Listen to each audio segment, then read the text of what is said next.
আমি তো আমার ইনফর্মাল ড্রেসে আমার বাসায় ছুটির দিন, বাস্তব কথা হলো চুলই কাটাচ্ছিলাম, যখন হঠাৎ শুনতে পারলাম যে যমুনায় আন্দোলনকারীরা ঢুকে পড়তেছে, আমি অন্য কোনরূপ প্রস্তুতি নিয়ে আই রাস্ট এবং যাই দেখি অবস্থা ভয়াবহ।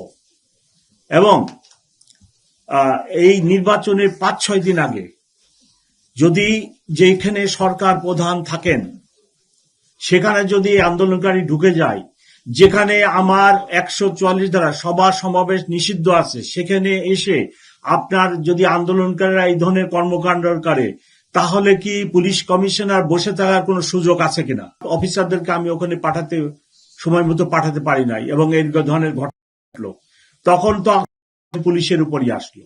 আমি পুলিশ কমিশনার হিসাবে কিভাবে আন্দোলনকারীদেরকে সরকার প্রধানের বাসভবন কাম অফিসে ঢোকার মতো ঘটনা ঘটাতে ঢোকার যে কি বলে সুযোগ বা ঢুকতে যাচ্ছে, এই অবস্থায় আমি কি বসে থাকার কোন সুযোগ আছে কিনা?